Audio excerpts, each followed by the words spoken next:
Hi, I'm George Eads and I play Nick Stokes on the hit series CSI on CBS. For 2 years, George Eads flew 2000 between Atlanta and Los Angeles every week. He was missing his daughter's childhood for MacGyver. The guilt was eating him alive. But when he begged CBS for help, they said no. Then came that explosive day in October 2018. He walked off set mid-scene and never looked back.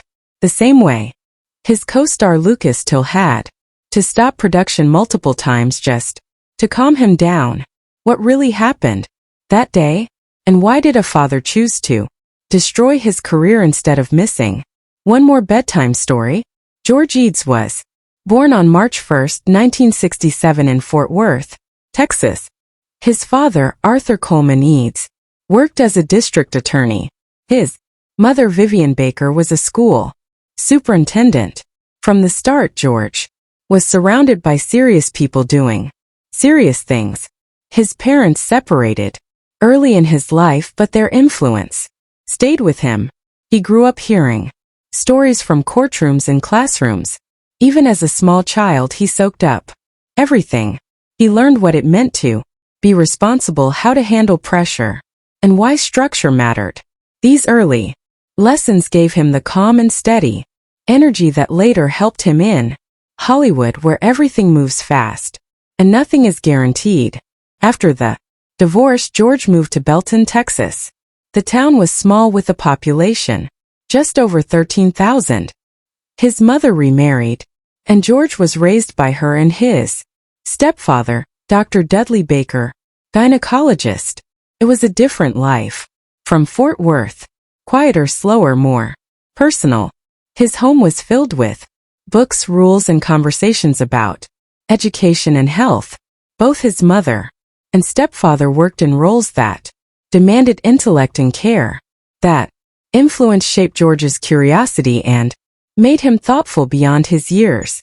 He didn't just go through childhood, he paid attention, and it showed in how he connected with people. Belton also gave him his first stage. He joined theater. He played football. The spotlight felt natural. At Belton High School, George didn't just blend in. He stood out, not just for being good at football, but for the way he carried himself. He had a smile that made people listen and a voice that held their attention. He graduated in 1985, and his classmates remembered him as someone who could own a room. He wasn't trying to be a star. He just had that quality people noticed, the kind that couldn't be taught.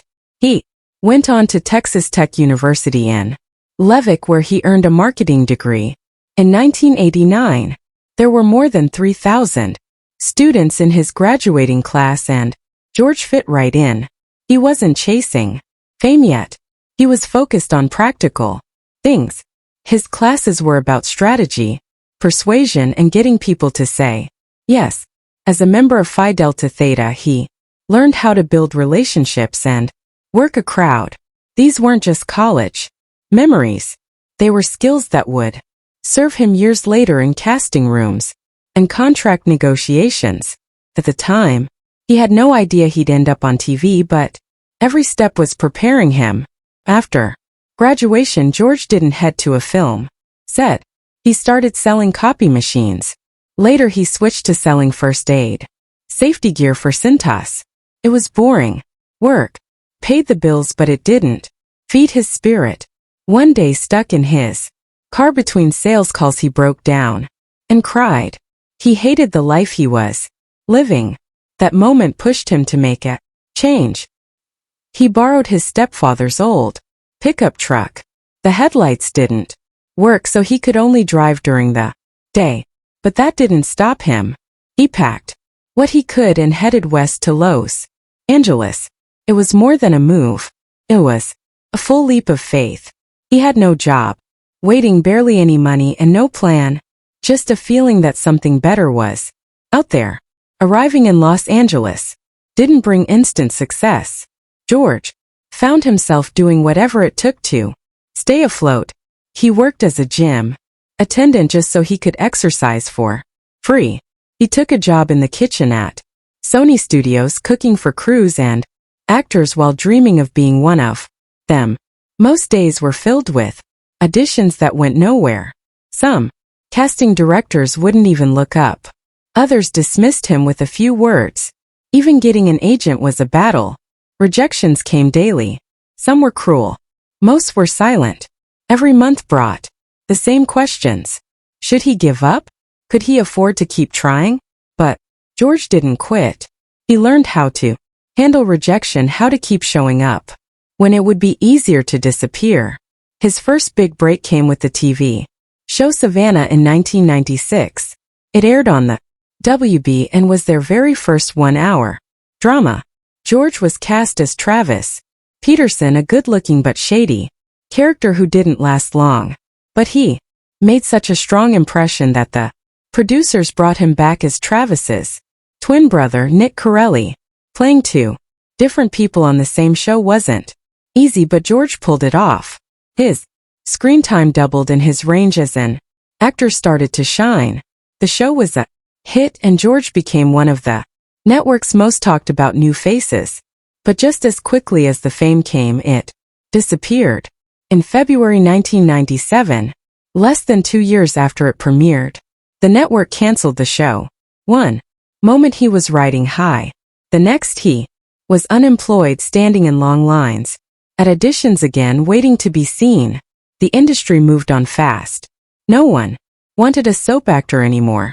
The spotlight had already turned to newer, younger faces. George found himself back at the bottom, chasing small jobs just to survive. He took anything that paid, even if it was just enough to buy groceries or cover rent. The excitement of national success was replaced by fear. He didn't want to be remembered as that guy from one season. He once said, "With 2 canceled shows behind me, you learn not to be too excited because you don't want to be disappointed." That fear pushed him harder, but it also hurt. He was drifting through Hollywood, again trying to hold on. Even before his big break, George had already seen the dark side of this business. In 1995, he had a tiny part on Strange Luck,